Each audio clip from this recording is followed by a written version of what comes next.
할렐루야. 하나님께 영광 찬양 올려드립니다.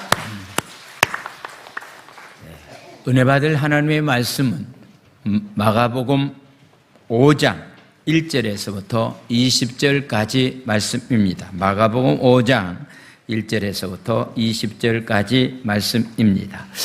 먼저 교회 소식을 알려드립니다. 주보를 참고해 주시기를 바랍니다. 교회 실시간 예배를 안내합니다. 유튜브에서 주일 오전 11시 예배, 새벽 5시 예배, 금요일날 철야 예배, 8시 예배가 실시간 방송이 됩니다.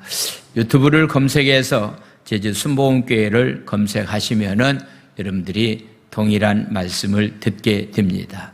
주중에도 혹시 여러분들이 11시 예배 말씀을 다시 듣기를 원하면은 한두 번 정도 유튜브에 들어가서 말씀을 다시 들으면은 은혜가 되는 그런 시간들이 될 것이라고 생각을 해 보게 됩니다.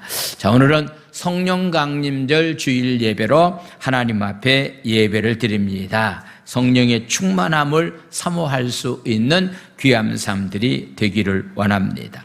청년 다니엘 기도회를 안내합니다. 6월 21일서부터 26일까지 오후 8시서부터 10시까지 우리가 전에 11월 달에 했던 똑같은 청년들을 위한 다니엘 기도회가 일주일이 있습니다.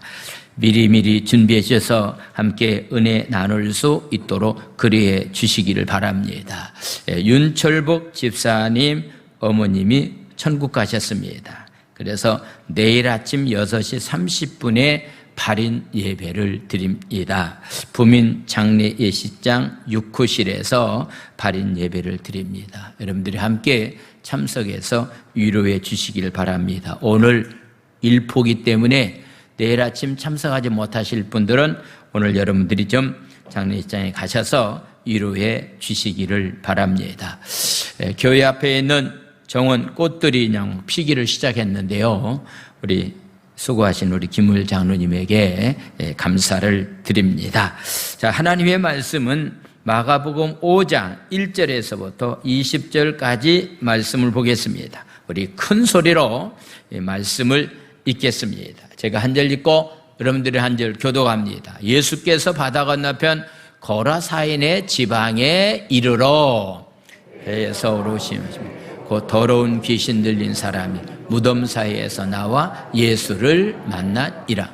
그 사람은 무덤 사이에 거처 하는데 이제는 아무도 쇠사슬로도 맬 수 없게 되었으니 이는 여러 번 고랑과 쇠사슬에 매였어도 쇠사슬을 끊고 고랑을 깨뜨렸음이니라. 그리하여 아무도 그를 죄할 힘이 없는지라. 밤낮 무덤 사이에서나 산에서나 늘 소리 지르며 돌로 자기의 몸을 해치고 있었더라. 그가 멀리서 예수를 보고 달려와 절하며 큰 소리로 부르짖어 이르되 지극히 높으신 하나님의 아들 예수여, 나와 당신이 무슨 상관이 있나이까? 원하건대 하나님 앞에 맹세하고 나를 괴롭히지 마옵소서 하니, 이는 예수께서 이미 그에게 이르시기를 더러운 귀신아 그 사람에게서 나오라 하셨음이니라. 이에 물으시되 내 이름이 무엇이냐? 이르되 내 이름은 군대니 우리가 많음이니이다 하고 자기를 그 지방에서 내보내지 마시기를 간구하더니 마침 거기 돼지의 큰 떼가 산 곁에서 먹고 있는지라. 이에 간구하여 이르되 우리를 돼지에게로 보내어 들어가게 하소서 하니 허락하신데 더러운 귀신들이 나와서 돼지에게로 들어가매 거의 2,000마리가 되는 떼가 바다를 향하여 비탈로 내리달아 바다에서 몰사하거늘 치던 자들이 도망하여 읍내와 여러 사람들에게 말하니 사람들이 어떻게 되었는지를 보러 와서 예수께 이르시되 그 귀신 들렸던 자가 곧 군대 귀신 집혔던 자가 옷을 입고 정신이 온전하여 앉은 것을 보고 두려워하더라. 이에 귀신 들렸던 자가 당한 것과 돼지의 일을 본 자들이 그들에게 알림해 그들이 예수께 그 지방에서 떠나가기를 간구하더라. 예수께서 배에 오르실 때에 귀신 들렸던 사람이 함께 있기를 간구하였으나 허락하지 아니하시고 그에게 이르시되 집으로 돌아가 주께서 내게 어떻게 큰 일을 행하사 너를 불쌍히 여기신 것을 네 가족에게 알리라 하시니 그가 가서 예수께서 자기에게 어떻게 큰 일을 행하셨는지를 데가볼리에 전파하니 모든 사람이 놀랍게 여기더라. 아멘. 이는 살아계신 하나님의 말씀입니다. 아멘. 우리 합심 기도하겠습니다. 우리의 건강에 위협이 되는 이때를 통하여 우리 영혼을 고치시고 돌보시는 하나님의 섬세한 역사하심을 경험하게 하소서. 속히 이 환난의 때가 지나갈 수 있도록 역사해 주시며 한국교회가 당하고 있는 시련 속에서 한국교회가 정결해지고 성숙하게 하소서. 하나님의 보호하심을 체험하는 대한민국이 되게 하시고 전염병 치료를 위해 헌신하는 모든 의료진들과 자원봉사자들을 축복하소서. 아멘. 할렐루야. 18세기에 미국의 부흥의 운동가였던 바로 조나단 에드워즈라고 하는 목사님의 이야기를 잠깐 나눕니다. 그는 신학자였습니다. 철학자였습니다. 설교자였습니다. 목사였습니다. 특별히 목사의 아들로 태어나서 목회 사역을 하면서 미국 땅에 있는 원주민들을 선교하는 일에 아주 귀하게 쓰임받았던 목사입니다. 그는 미국이 타락의 길에 접어들었을 때에 신앙 부흥을 일으켜서 수많은 사람들이 잘못된 자리에서 돌아와서 그들이 하나님께 인도함을 받는 자로서의 삶을 살게 하는 일에 귀하게 쓰임을 받았습니다. 그는 바쁜 사역 가운데서도요, 가족에 대한 사랑과 관심을 소홀히 하지 않고서 가족들과 함께 신앙생활을 잘했습니다. 그가 세상을 떠나고 난 다음에 150년이라고 하는 세월이 지나고 난 다음에 그의 후손들이 한 1,400명 정도가 되었다고 이야기하고 있습니다. 그런데 그 중에 교장 선생님이 13사람, 교수가 65명, 의사가 60명, 목사가 100명, 군인이 75명, 관리인이 80명, 작가가 60명, 언론인이 18사람, 부통령, 상원의원, 지사, 시장, 대사, 사장이 많이 그 후손 가운데서 배출되어서 기독교 신앙을 가지고 있는 사람들이 사회에 공헌하는 일을 지금도 많이 하고 있다라고 하는 그런 통계가 나왔습니다. 오늘 제가 가정의 달을 맞이해서 여러분들에게 이 말씀을 드리는 것은요, 오늘 집에 꼭 돌아가셔서 여러분들이 한 가지 해야 될 일이 있습니다. 가계도를 한번 만들어 보시기 바랍니다. 가계도. 우리 할아버지가 몇 형제 있고 할아버지의 형제들이 지금 어떻게 삶을 살고 있는가? 우리 아버지의 형제들이 지금 어떻게 삶을 살아가고 있는가? 내가 지금 어떻게 삶을 살아가고 있고 내 자녀들이 지금 어떻게 삶을 살아가고 있느냐라고 하는 이 가계도를 한번 만들어 보시길 바랍니다. 혹시라도 어떤 면에서 믿음의 조상들을 만나지 못한 사람들이 있다고 한다면은 나부터 신앙의 가계도를 만들어가면 됩니다.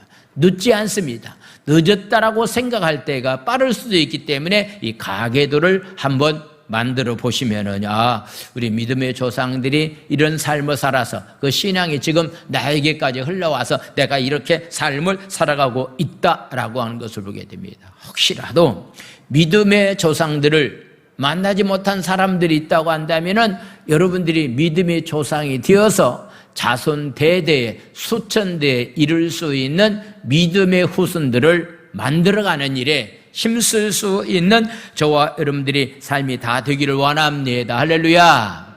오늘은 성령 강림 주일로 하나님 앞에 예배를 드립니다.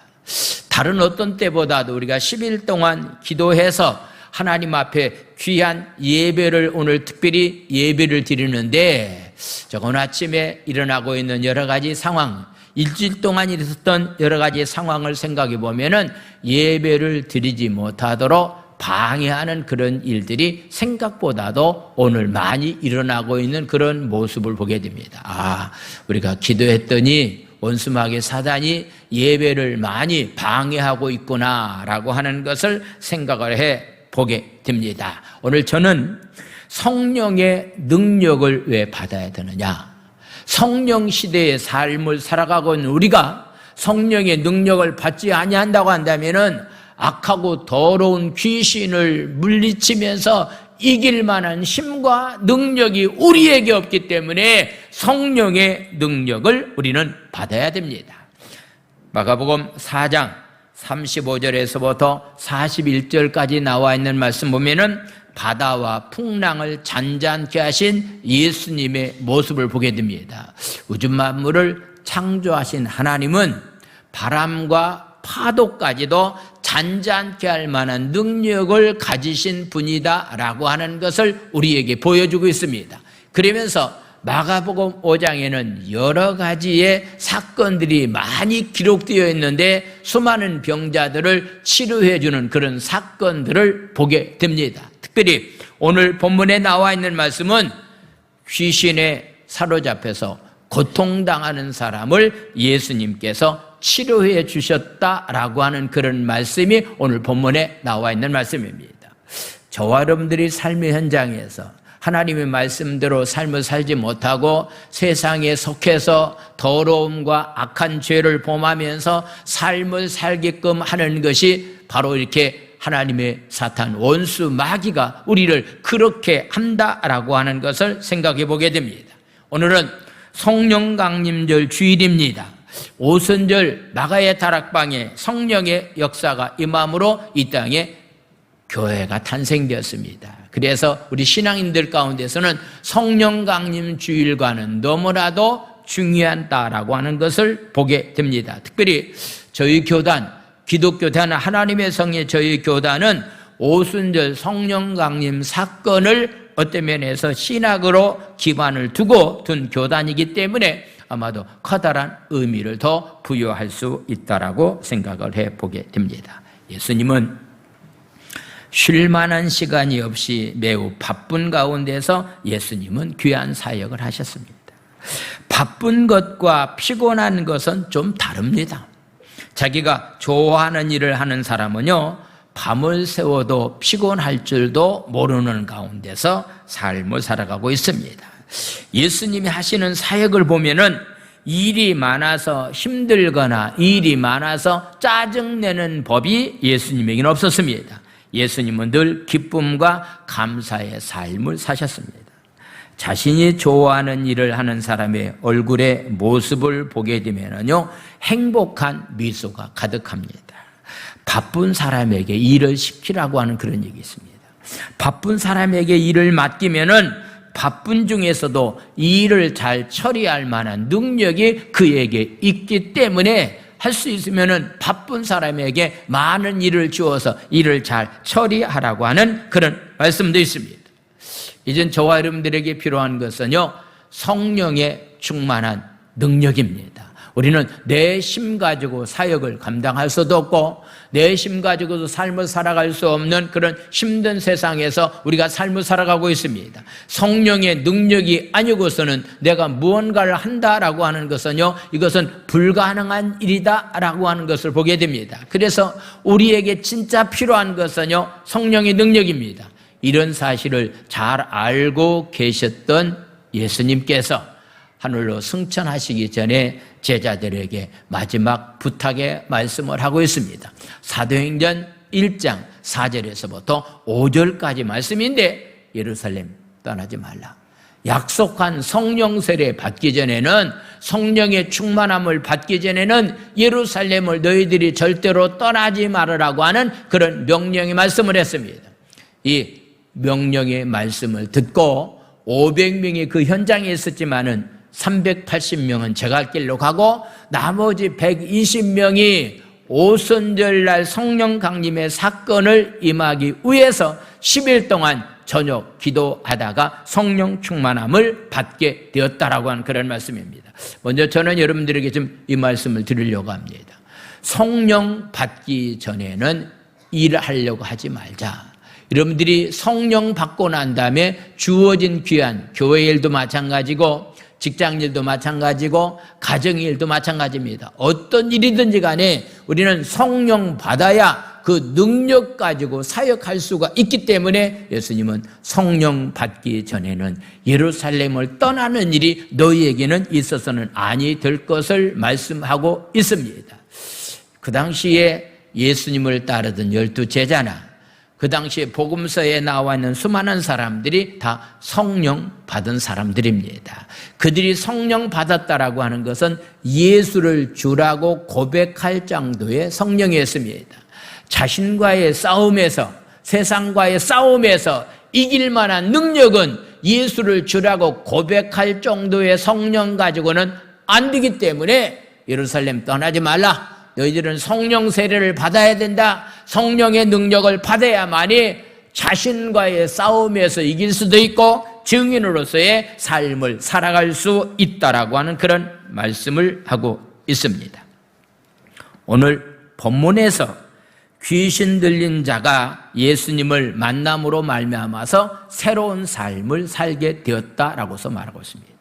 어떤 사람이든지 간에 예수님을 만나기만 하면은 얼마든지 변화된 자로서의 삶을 살아갈 수 있는 새로운 인생이 출발하게 된다라고 하는 사실을 먼저 우리에게 말씀하고 있습니다. 예수님과 제자들은 바로 갈릴리 바다 건너편 거라사 지방으로 가셨습니다. 그래서 배에서 내리자마자 더러운 귀신 들린 사람이 기다리고 있었습니다. 무덤에 살고 있었는데 그를 제어할 만한 능력이 없었다라고서 말하고 있습니다. 이 말씀 속에서 귀신 들린 사람들이 몇 가지의 특성이 있는 것을 보게 됩니다. 지금 우리가 사는 시대를 가리켜서 성령 시대라고 말합니다. 성령에 의해서 충만한 은혜 가운데서 성령의 지배를 받으면서 삶을 살아가야 될 텐데 만약에 성령의 지배를 받지 못한 가운데서 삶을 살아가면은요 세상의 지배를 받게 되고 더러운 귀신의 지배를 받으면서 삶을 살아가게 됩니다. 그런데 이 더러운 귀신들이 어떻게 삶을 살아가고 있는 그 특징에 대해서 오늘 성경은 먼저 우리에게 말하고 있는데 마음이 더럽다. 오늘 8절에 나와 있는 말씀을 먼저 보겠습니다. 8절 말씀 뭐라고 말씀했는가? 예수께서 이르기를 더러운 귀신아 그 사람에게서 나오라 하셨다라고서 말하고 있습니다. 귀신을 가리켜서 앞에 더러운 귀신이라고 말하고 있습니다. 더러운 귀신에 걸리면 더러운 말을 하게 됩니다. 더러운 귀신에 사로잡히면은 더러운 행동을 하게 됩니다. 더러운 귀신에 사로잡히면은 더러운 마음을 가지고서 삶을 살아갈 수밖에 없습니다. 입양한 자녀를 학대하고 결국은 자녀를 죽이는 입양 부모들의 모습이 몇 건 우리가 우리 주위에서 일어나고 있는 그런 모습을 보았습니다. 어떻게 어린 생명을 이렇게 함부로 다룰 수가 있을까라고 하는 것은 우리가 참 이해하지 못합니다. 그러나 더러운 귀신, 악한 귀신들이 들어가면은 그럴 수 있는 일들이 얼마든지 일어날 수 있다라고 하는 것을 보게 됩니다. 사랑하는 성도 여러분, 성경은 빛의 열매에 대해서 에베소서 5장 9절에 착함과 의로움과 선함이라고 말하고 있는 겁니다. 착함과 의로움과 선함의 열매가 우리 가운데 있어야 됩니다. 이런 열매가 있기 위해서 먼저 우리는요 깨끗한 마음을 가지고서 사는 삶이 먼저 우리 가운데 있어야 됩니다. 깨끗하지 못한 마음을 갖다 주는 것은 다 더러운 귀신이 준다라고 하는 사실을 여러분들이 기억해서 깨끗한 마음을 갖기 위해서 더러운 귀신을 말씀과 기도로 물리치는 자로서의 삶을 살아갈 수 있는 삶들이 다 되기 원합니다. 아멘. 이들이 더러운 귀신이 무덤에서 살고 있다라고 말하고 있습니다. 무덤은 죽음을 상징합니다. 즉 생명이 끝난 것을 말하고 있습니다. 죽은 시체가 누워 있는 곳이 바로 무덤입니다. 사람을 황폐하게 만들고 정상적인 삶을 살지 못하게 하는 것, 이것이 바로 더러운 귀신이 한 일입니다. 생명이 있다 없다라고 하는 것은요, 심장이 뛰고 있느냐 멈췄느냐라고 하는 것을 보고서 그 사람이 아직도 생명이 있다 없다라고 얘기합니다. 심장이 뛰지 않는 사람을 가리켜서 말하기로 우리는 사망했다라고 얘기합니다. 성경은 하나님의 말씀이 생명이라고 말하고 있습니다. 성경은 우리가 하나님 앞에 기도하는 것을 영적인 면에서 숨을 쉬는 일이라고 말씀하고 있습니다. 그렇다고 한다면은 영적인 면에서 육은 내가 지금 살아있다 할지라도 영적인 면에서 내가 하나님의 말씀이 나에게 없고 영적인 면에서 내가 기도 생활을 올바로 하지 못하고 있다고 한다면은 육체는 살아있다 할지라도 영적인 면에서는 죽어 있는 가운데 삶을 살아갈 수밖에 없다라고 하는 사실을 여러분들이 기억하시고, 오늘 말씀 듣고 귀신들이 사는 무덤을 박차고 나와서 말씀과 기도로 무장된 생명의 삶을 살아갈 수 있는 저와 여러분들의 삶이 되기를 예수님의 이름으로 축원을 드립니다. 할렐루야. 그래서 귀신에 걸린 사람들은 사람들이 감당할 수가 없다. 오늘 4절은 이렇게 말씀하고 있습니다. 4절에 나와 있는 말씀을 보겠습니다. 4절, 이는 여러 번 고랑과 쇠사슬에 매였어도 쇠사슬을 끊고 고랑을 깨뜨렸습니다. 그리하여 아무도 그를 제어할 만한 힘이 없다라고 하는 그런 얘기입니다. 우리 주위에서요, 중독에 빠져 있는 사람들도 다 귀신에 사로잡혀서 그런 가운데 있다라고 하는 것을 보게 됩니다. 자기 몸을 돌로 쳐서 찢곤 했다라고 하는 얘기는 자해를 했다라고 하는 그런 얘기입니다. 요즘 자기 스스로 자살하는 사람들이 많이 늘어나고 있는 때에 우리가 삶을 살아가고 있습니다. OECD 국가 가운데서 자살률이 제일 많은 나라가 1등이 바로 대한민국입니다. 혹시 여러분들 이 말씀을 잘 귀담아 들으시고 자살을 하려고 하는 사람들은요, 이런 모습이 그들에게 있기 때문에 혹시라도 그런 모습을 가지고 있는 사람들이 있다고 한다면 여러분들이 그들을 잘 만나서 그 문제를 해결해 줘야 됩니다. 직접으로 간접적으로 주변 사람들에게 자살하려고 하는 사람은 알린다라고 하는 거. 혹시라도 가장 가까이 있는 사람에게, 가장 친구들에게, 가까이 있는 친구들에게 자살하고 싶은 그런 마음을 전해주고서 자살하지, 그런 징조가 없이 자살하는 사람은 많지 않다라고 하는 그런 얘기입니다. 그래서 많은 사람들이 자살의 충동을 자주 느낍니다.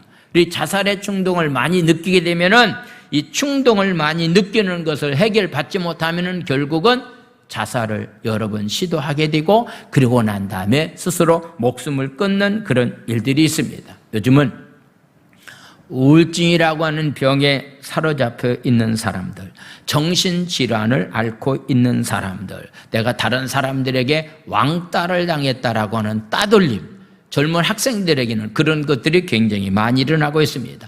내가 무언가를 잃어버렸다라고 하는 것, 내가 사랑하는 사람이 먼저 세상을 떠났다라고 하는 상실감이라고 하는 것이 찾아오게 되고, 그러고 난 다음에 어떤 직업을 잃어버렸다, 실직을 당했다라고 하는 사람들에게는 자살할 만한 그런 요소가 그들에게 많이 있다라고 하는 것을 보게 됩니다.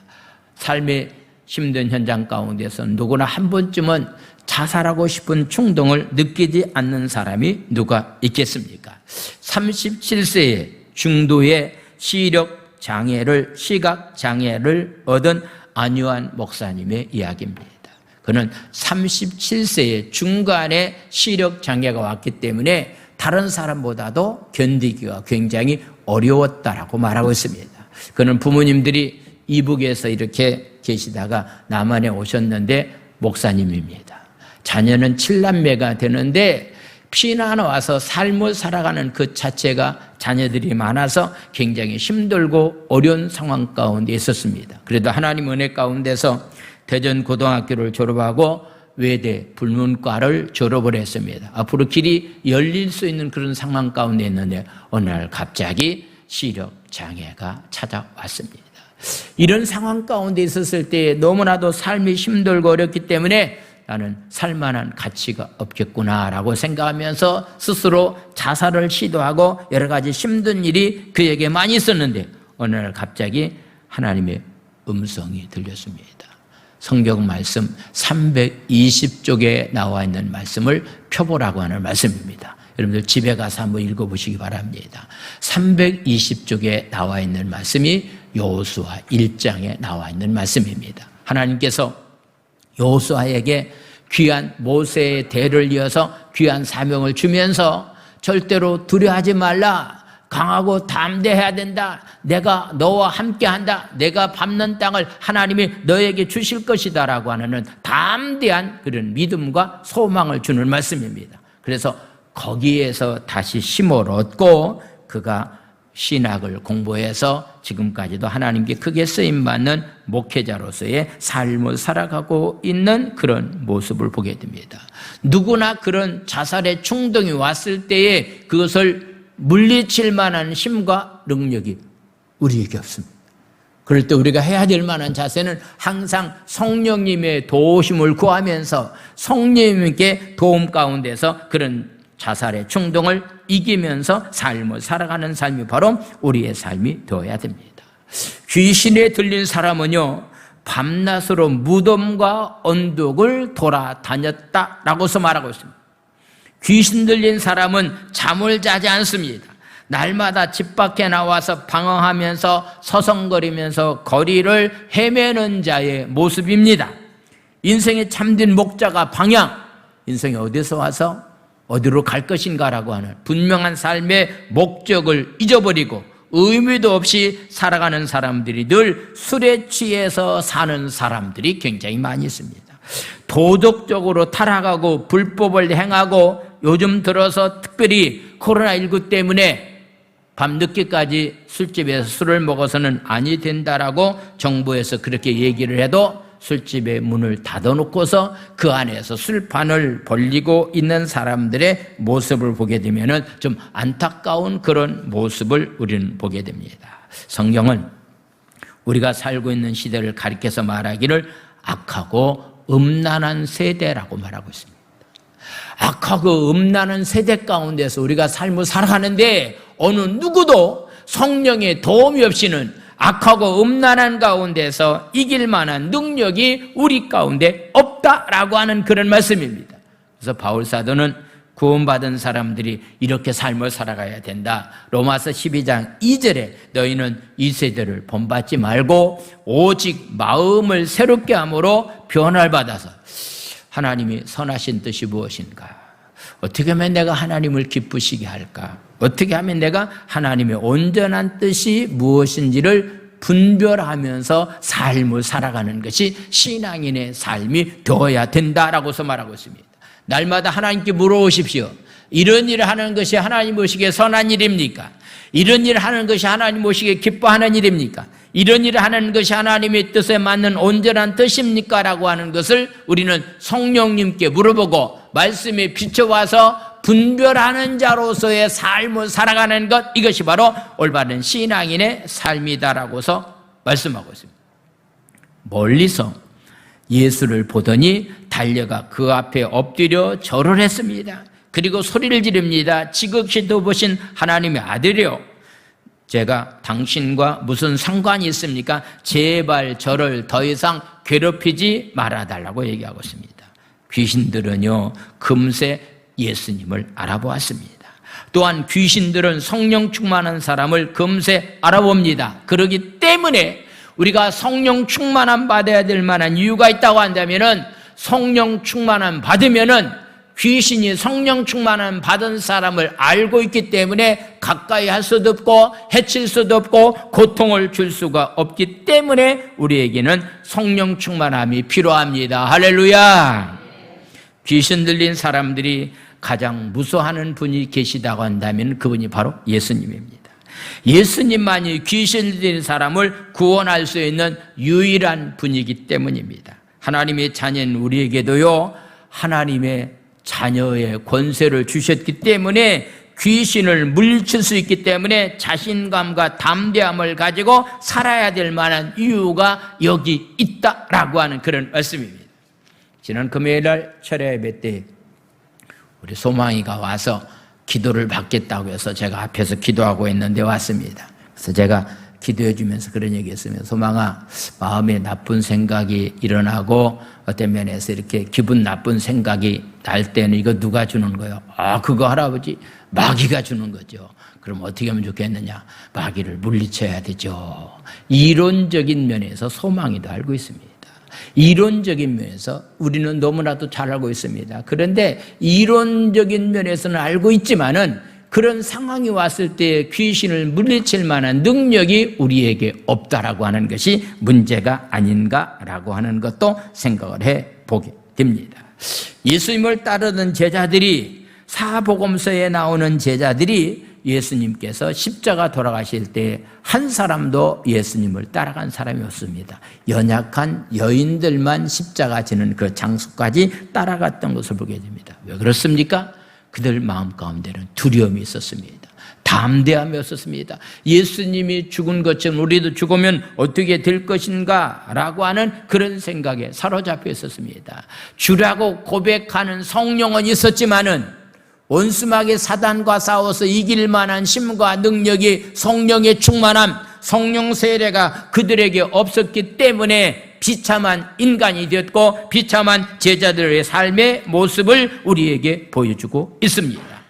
오순절날 성령 세례를 그들은 받게 되었습니다. 그러고 난 다음에 그들은 능력 있는 자로서의 삶을 살게 되었습니다. 그래서 2장에서 성령 충만함 받았습니다. 3장에 가서 베드로와 요한이 안진뱅이를 치료해 주는 그런 기적적인 역사가 일어나게 됩니다. 이젠 4장에 가서요, 베드로가 담대하게 말씀을 전하는 모습을 보게 됩니다. 순교를 각오하고서 말씀을 증거하는데, 사도행전 4장 10절에서부터 14절까지 말씀을 보도록 하겠습니다. 베드로가 성령 받고 난 다음에 비겁하게 도망 다녔던 베드로가 어떤 사람이 되었는가? 너희와 모든 이스라엘 백성들은 알라.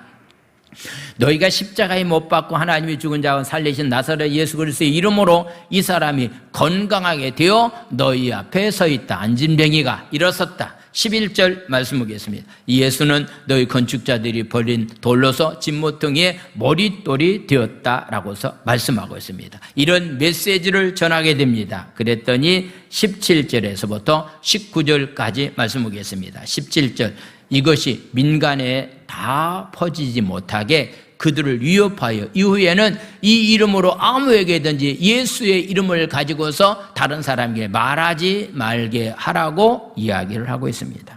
그때에 베드로가 무엇라고 말씀했는가? 18절 말씀 보겠습니다. 그들을 불러 경고하여 도무지 예수의 이름으로 말하지도 말고 예수의 이름으로 가르치지도 말라라고 이렇게 말씀하고 있습니다. 19절 말씀을 보겠습니다. 베드로와 요한이 대답해 이르되 하나님 앞에서 너희의 말을 듣는 것이 하나님의 말씀을 듣는 것보다 옳은가 판단하라고 말씀하고 있습니다.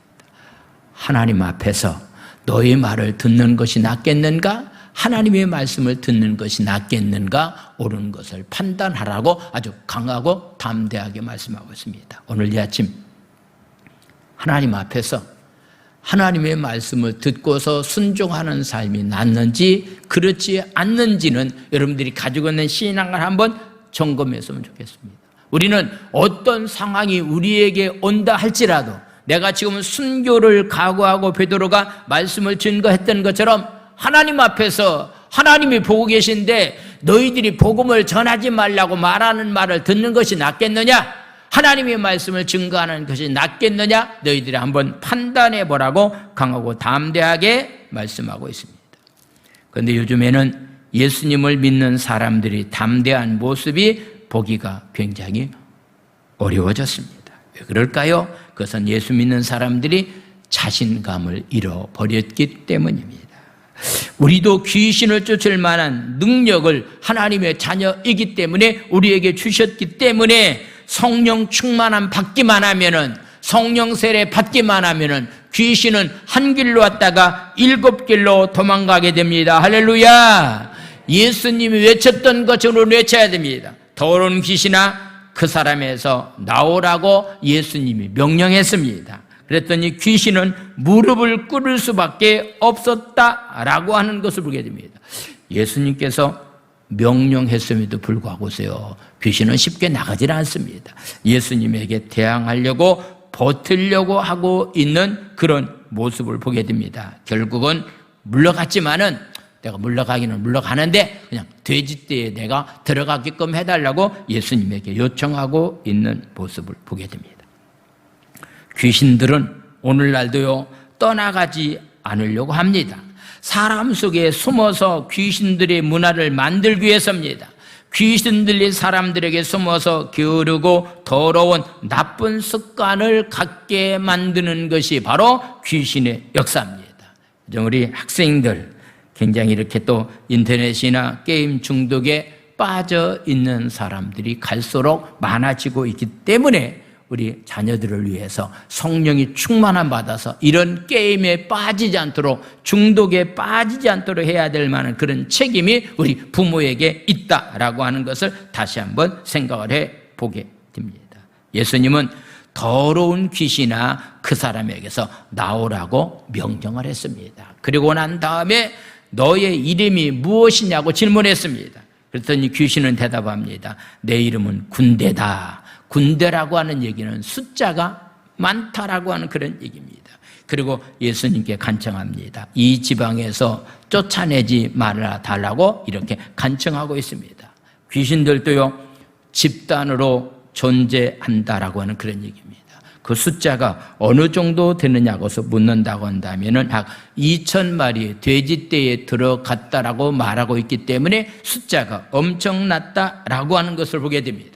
오늘날도요 세상에서 보게 되면은 집단으로 모여서 시위를 통해서 자신들의 욕구를 들어주기를 원하고 있는 그런 모습을 보게 되는데, 집단으로 모여 시위하는 것은 개인적인 면에서 힘이 약하니까 여러 사람들이 힘을 합쳐서 시위를 벌이고 있는 모습을 보게 됩니다. 요즘 GTS 전철 문제 때문에 김부선, 그래서 김포에서 하남까지 전철이 연결되기를 원하는 마음을 가지고 그 지역에 있는 사람들이 집단으로 행동하고 있기 때문에 아마도 제가 생각하기에는 선거를 앞두고 있기 때문에 그들의 요구에 허락해 주지 않겠는가라고 하는 것도 생각해 보게 됩니다. 귀신도요 집단 행동을 하고 있는 이 세상에 혼자 기도하고 살아간다라고 하는 것은 어렵습니다. 그래서 공동체 생활하면서 서로를 위해서 기도해주는 중보기도가 우리에게 필요합니다. 할렐루야. 귀신도 어떤 면에서 공동체 안에서 수많은 귀신들이 역사하고 있는데 나 혼자 귀신과 싸워서 이길 수 있느냐고 묻는다고 한다면 그렇게 하기는 참으로 어렵다라고 하는 것을 보게 됩니다. 저에게서 신학을 공부해서 목회자가 된 사람들이 제가 생각하면 한 20여 명 정도 됩니다. 목회를 잘하시는 분도 있고 못하시는 그런 힘들게 하시는 분들도 있는데 제가 보니까 배후에서 기도해 주는 사람이 얼마나 있느냐 없느냐가 목회의 성공도 좌우한다라고 하는 그런 생각도 해보게 되었습니다. 저와 여러분들은 혼자 가지고는 신앙생활 못합니다. 누군가 함께 중보기도 해주고 누군가 함께 기도해 줄 때만이 그 중보기도의 능력을 가지고 원수마귀 사단을 물리치면서 우리는 이기면서 우리는 삶을 살아갈 수 있게 됩니다. 할렐루야. 그래서 야고보 사도는 행위를 강조했던 야고보 사도는 5장에서 이런 결론의 말씀을 하고 있습니다. 5장 13절에서부터 18절까지 말씀을 보겠습니다. 너희 중에 고난당하는 사람이 있느냐? 그는 기도할 것이고 즐거워하는 자가 있느냐? 그는 찬송할지다라고 말하고 있습니다. 우리 신앙인들은요 하나님께 감사한 것은 그냥 힘들면은 하나님 앞에 기도하고 기쁜 일이 있으면은 하나님 앞에 찬송하면 됩니다. 할렐루야. 힘들 때 하나님 앞에 기도하고 기뻐하는 일이 있을 때는 하나님께 감사하면서 우리가 찬송하면서 사는 삶이 되었기 때문에요 그것이 신앙생활하는 사람들이 복입니다. 14절 말씀 보겠습니다. 너희들 중입니다. 병든 자가 있느냐? 그는 교회의 장로들을 청할 것이요 장로들입니다. 목회자들을 청할 것이요 그들은 주의 이름으로 기름을 바르며 그를 위해서 함께 기도해 주어야 될 것을 말씀하고 있습니다. 여러분들이 신앙생활 하다가 문제가 있을 때마다 구역장님한테 말씀드리시고 교구장님한테 말씀드리고 혹시 문제가 있을 때마다 담임 목사에게 여러분들이 말씀해 주면은 그 기도의 제목을 가지고 우리는 새벽마다 함께 기도할 겁니다. 15절에 나와 있는 말씀, 믿음의 기도는 병든 자를 구원하리니 주께서 그를 일으키시리라. 혹시 죄를 범하였을지라도 용서함을 받을 수 있게 된다. 16절 말씀, 그러므로 너희 죄를 서로 고백하며 병이 낫기를 위하여 서로 기도하라. 서로 기도하라고 하는 그런 얘기입니다. 혼자의 기도, 본인 자신의 기도도 중요하지만은 함께 중복 기도해주는 기도가 역사하는 힘이 크다라고서 말하고 있습니다. 17절 말씀입니다. 엘리야는 우리와 성정이 똑같은 사람이다. 밥 먹고 화장실을 가고 잠자는 사람인데 그가 비가 오지 않기를 간절히 하나님 앞에 기도했더니 3년 6개월 동안 땅에 비가 오지 아니하고 18절 말씀, 다시 기도하니 하늘이 비를 주고 땅이 열매를 맺는 이런 기적적인 역사가 있었다라고 하는 것을 말씀하고 있습니다. 기도 중요합니다. 여러분들이 개개인의 기도도 굉장히 중요합니다. 그러나 함께 기도의 제목을 가지고 이 중복 기도하면서 하는 기도는 더 커다란 능력이 있다라고 하는 그런 사실을 우리에게 말씀하고 있습니다. 그래서 오순절 성령 강림의 사건은 특별히 서로 하나가 될 때에 저녁 기도에 힘썼을 때에 특별히 가룟 유다가 예수님을 배반했습니다. 그래서 11 제자가 있었습니다. 근데 11 제자가 있을 때는 오순절 마가의 다락방에 성령의 역사가 임하지 않았습니다. 그래서 ματ디아라고 하는 제자를 보선하고 난 다음에 끝났을 때에 사도행전 2장에서 성령의 강림의 사건이 일어났다라고 하는 것을 보게 됩니다. 성령은 교회를 하나 되게 만들고, 성령은 가정을 하나 되게 만들고, 성령은 공동체를 하나 되게 만드는 겁니다. 할렐루야. 하나 될 때 역사가 일어나는 겁니다. 가정이 하나 될 때 역사가 일어납니다. 공동체가 하나 될 때만이 역사가 일어난다라고 하는 것. 분열과 다툼은요, 이것은 마귀가 하는 일입니다.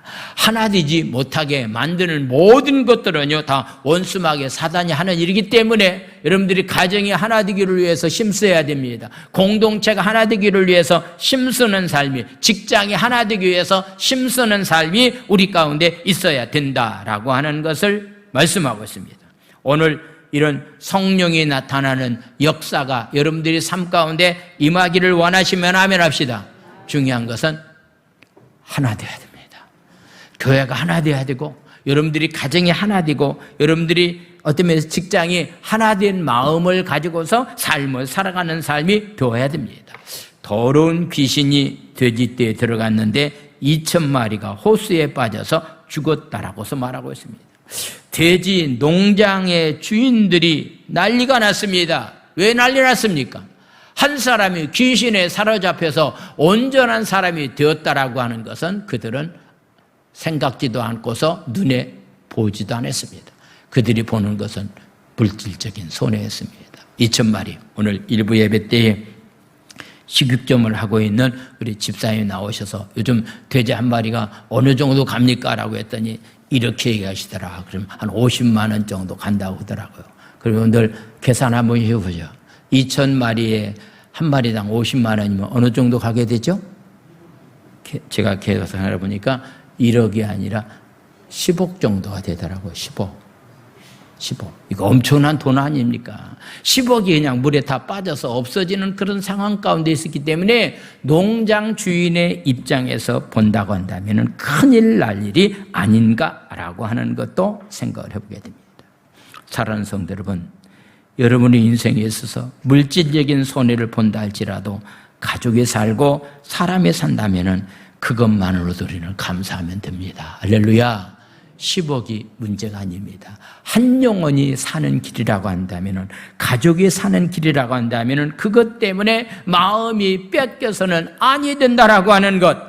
오늘날 우리 시대에 가장 시급한 것은 귀신 들린 사람들이 제정신을 차리고서 삶을 살아갈 수 있도록 해줘야 될 만한 그런 일들이 우리 가운데 있어야 됩니다. 술에 귀신에 빠져서 고통당하는 사람들이 우리 주위에 많이 있습니다. 마약의 귀신에 빠져서 고통당하는 사람들이 많이 있습니다. 옛날에는요, 그냥 청년이나 어른들만 마약에 손을 대는 줄 알았는데, 지난 여러분들 방송 들으셨죠? 중학생들, 고등학생들이 화장실에서요, 마약 주사를 맞는 그런 학생들이 지금 많이 늘어나고 있다라고 하는 그런 이야기를 듣습니다. 노름의 귀신, 노름하는 것도 귀신에 사로잡힌 겁니다. 탐욕의 귀신, 음란의 귀신, 우상숭배하는 이 귀신이 이 거룩한 땅에서 물리쳐야 됩니다. 할렐루야. 이러하기 위해서 저와 여러분들이 먼저 성령 충만함을 받아야 됩니다. 미국 남쪽에 프로디아라고 하는 주가 있습니다. 저도 한 2번 가봤는데요, 세계적인 관광 도시입니다. 제주도 세계적인 관광 도시지만은 그쪽도 굉장히 유명한 관광 도시인데, 그 도시 가운데 하나가 마약으로 인해서 다 도시가 무너질 수밖에 없는 그런 상황 가운데 있었는데요, 거기서 마약을 하던 사람이 그가 변화받아서 목회자가 되었습니다. 그러고 난 다음에 그 도시를 전부 다 마약을 퇴치하고서 유명한 성시화가 되는 그런 기적적인 역사를 베풀었는데, 그 교회를 제가 탐방해 보았습니다. 펜타코스트라고 하는 교회인데, 펜타코스트라고 하는 얘기는 바로 오순절이라고 하는 얘기입니다. 그래서 성령의 역사가 굉장히 강하게 역사하고 있기 때문에 그 교회를 탐방해서 예배를 드리려면요, 전날 그 지역에 있는 호텔에서 잠을 자고서 아침부터 가서 줄을 서야만이 예배를 드릴 수 있도록 아주 유명한 그런 도시가 되었던 것을 보게 됩니다. 한 사람이 변화가 그 도시를 완전히 변화시켰다라고 하는 것은, 여러분들이 한 사람의 변화가 교회를 변화시키고 가정을 변화시키고 제주 땅을 변화시키고 더 나아가서 이 나라 민족을 변화시키는 역사가 성령 받은 사람을 통해서 나타나게 됩니다. 할렐루야. 그래서 귀신에서 자유를 얻은 사람에게 예수님께서는 18절 19절에 이런 말씀을 하고 있습니다. 18절 19절 말씀, 예수께서 배에 오르실 때 귀신 들던 사람이 함께 있기를 간구했습니다. 귀신에 사로잡혀서 치료받았기 때문에 너무 그 은혜가 감사해서 예수님과 함께 있기를 간청을 했습니다. 그런데 예수님은 뭐라고 말씀했는가? 19절 말씀입니다. 허락하지 아니하시고 그들에게 이르시되 집으로 돌아가 주께서 내게 어떻게 큰 일을 행하서 너를 불쌍히 여기시는 것을 먼저 내 가족에게 알리는 삶이 너희 가운데 있어야 된다라고서 말씀을 하고 있습니다. 예수님이 허락하지 않는 이유는 그에게 귀신에 사로잡혔다가 고침받은 사람이 해야 될 만한 사명이 있기 때문입니다. 그 사명이 뭡니까? 먼저 가족 식구들에게 가서 내가 옛날에 이런 사람이 이렇게 고침을 받았다라고 하는 것을 가족들에게 얘기하고 이 주위 사람들에게 얘기하면서 변화된 모습 가지고 내가 증인으로서의 삶을 살아가는 삶이 되어야 될 것을 예수님 말씀하고 있습니다. 저와 여러분들이 이제 가정에 돌아가서 사회에 돌아가서 직장에 돌아가서 내가 성령 받고 난 다음에 내가 이런 사람이 되었습니다라고 해서 간증의 주인공으로서의 삶을 살아갈 수 있는 귀한 사람들이 다 되기를 원합니다. 할렐루야. 말씀 한 절만 읽고서 말씀을 마치겠습니다. 스가랴 4장 7절에서부터 9절까지 말씀을 찾아주시기 바랍니다. 스가랴서 4장 7절에서부터 9절까지 말씀.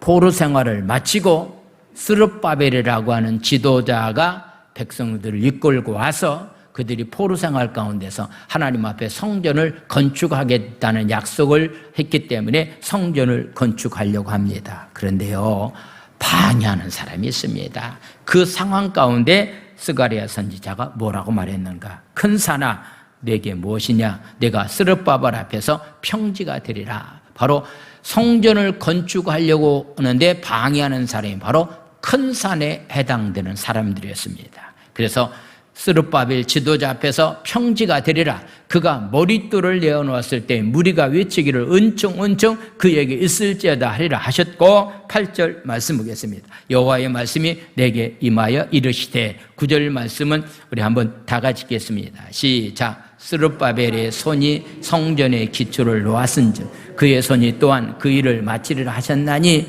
만군의 여호와께서 나를 너희에게 보내신 줄을 너희가 알리라 하셨느니라. 할렐루야.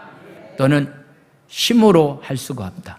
너의 능력으로도 불가능하다. 내 앞에 놓여있는 그 산을 평지가 되게 만드는 것은 힘 가지고도 안 된다. 너의 능력 가지고도 안 된다. 무엇 가지고 가능하다고? 나의 신으로는 할 수 있다. 할렐루야. 성령의 신으로는 내 앞에 놓여있는 큰 산을 무너지게 하는 그런 역사가, 성령의 능력 가지고 그런 역사가 일어날 수 있다라고 말씀하고 있습니다. 오늘 이 아침 여러분들 앞에 놓여있는 큰 산은 어떤 겁니까? 어떤 사람은 육체의 연약함이 큰 산일 수 있습니다. 어떤 사람은 특별히 경제적인 면에서 어려운 것이 내 앞에 놓여있는 큰 산이 있습니다. 가정에서 일어나고 있는 모든 것들이 내 앞에 있는 큰 산이 될 수 있습니다. 이것은 힘으로도 아니고 능으로도 아니고 나의 신으로만 할 수가 있습니다. 이 아침 십자가의 보혈의 능력으로 여러분들 앞에 놓여있는 큰 산을 향해서 평지가 되라고 명령함으로 큰 산이 평지가 되는 기적이 삶 가운데 나타나게 되기를 예수님의 이름으로 축원을 드립니다. 할렐루야. 기도합니다. 이 시간에 말씀을 생각하시면서 우리에게도 이런 성령의 충만함 능력이 임해서 악하고 더러운 귀신들이 다 물러가고 성령이 충만한 가운데서 증인으로서 삶을 살아가기에 조금도 부족함이 없게 해달라고 우리 주여 삼창한 다음에 우리 통성으로 부르짖어 기도합니다. 주여 주여 주여. 하나님 아버지 감사를 드립니다. 성령의 능력이 우리에게 충만히 임함으로 증인들은 자로서 하나님의 삶을 살기를 원합니다. 그러한 지역에 귀신에 사로잡혀서 더러운 삶을 살았던 아버지 하나님 아버지, 그를 주님이 만나주셔서 그 속에 역사하고 있는 악하고 더러운 귀신이 물러감으로 말미암아서 온전한 정신을 가지고 하나님 아버지 삶을 살았던 그런 역사가 오늘날 우리의 삶의 현장에 나타나기를 원합니다. 오늘날 귀신의 역사 가운데서 우리들이 삶이 인간다운 삶을 살지 못하고 말씀대로 삶을 살지 못하고 아버지 귀신에 사로잡혀서 삶을 살아가고 있는 연약한 모습들이 우리 가운데 많이 있는데 우리 모두에게 하나님 아버지 성령의 충만한 능력을 우리 모두에게 허락하여 주셔서 성령이 주시는 능력 가지고 하나님 아버지여 귀신을 다 물리치고 아버지여 성령 안에서 충만한 가운데 그 능력 가지고 하나님 자신과의 싸움, 세상과의 싸움에서 날마다 이기고 승리하는 귀한 삶들이 다 될 수 있도록 예수의 이름으로 명하느니 귀신은 묶임을 놓고 떠나갈지어다. 귀신은 묶임을 놓고 떠나갈지어다. 가정에서, 개인에서, 사업장에서, 제주 순봉계 공동체 안에서 원수마귀 사단 더러운 귀신은 떠나갈지어다. 떠나갈지어다. 육체 연약함 가운데 있는 사람들 가운데서도 아버지여 귀신은 예수의 이름으로 명하느니 병만은 묶임을 놓고 떠나갈지어다. 온전한 영육을 가지고 하나님을 마음껏 찬양하면서 삶을 살아갈 수 있는 그런 귀한 삶들이 다 되기를 원합니다. 할렐루야. 하나님 아버지를 찬양합니다.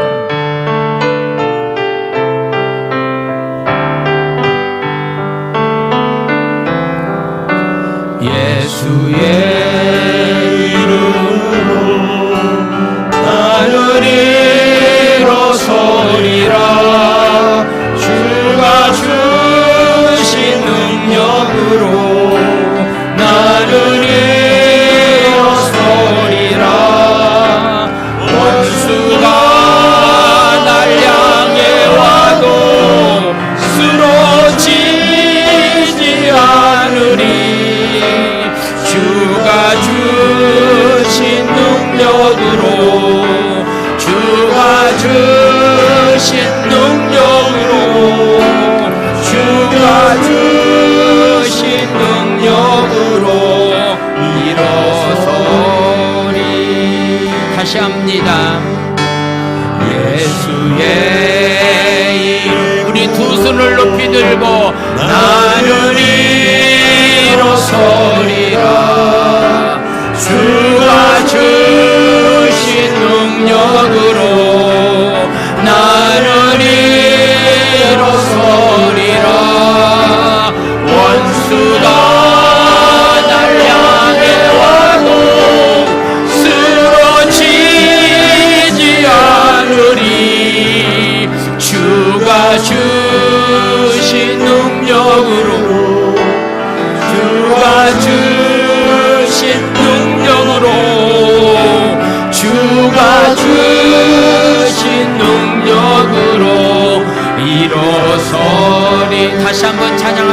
원합니다. 예수의 여러분들이 삶의 현장에 도저히 내 힘 가지고 해결할 수 없는 일이 있을 때마다 이 찬양을 불러서 예수의 십자가의 보혈의 능력으로 성령의 능력으로 승리하는 삶을 살기를 원합니다. 이로써 주가 주신 능력으로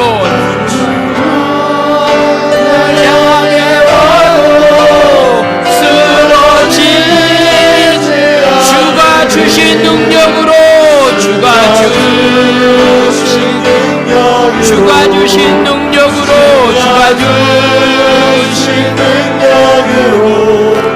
주가 주신 능력으로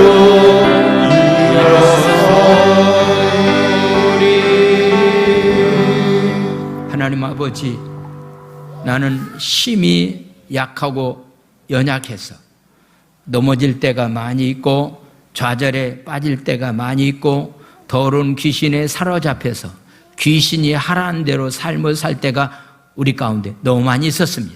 저는 이 시간에 성령 충만함을 허락하여 주셔서 귀신이 가까이 하지 못하고 귀신과 싸워서 날마다 이길 수 있는 삶들이 되기를 원합니다. 우리의 생각을 더럽게 만들고 우리의 마음을 더럽게 만들고 우리의 행동을 더럽게 만드는 악하고 더러운 원수마귀 귀신은 예수의 이름으로 명하느니 묶여 물고 떠나갈지어다. 우리에게 모두 성령의 충만한 능력을 허락하여 주셔서 날마다 주가 주신 능력으로 오늘도 승리하고 내일도 승리하고 날마다 이기고 승리하는 자로서의 삶을 살아갈 수 있는 자들이 되기 원합니다.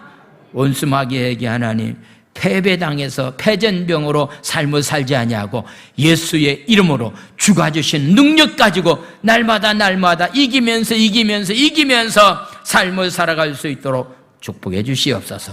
오늘도 그런 마음을 가지고 주님 앞에 시간을 드리고 주님 앞에 하는 정성껏 귀한 예물을 드려오니 주여 복 내려 주시옵소서. 다시는 더러운 귀신에 사로잡히는 일이 없도록 날마다 말씀과 기도로 성령의 충만함 능력을 허락하여 주시옵소서. 예수의 이름으로 명하느니 질병은 묶여물고 떠나갈지어다. 예수의 이름으로 명하느니 질병은 묶여물고 떠나갈지어다.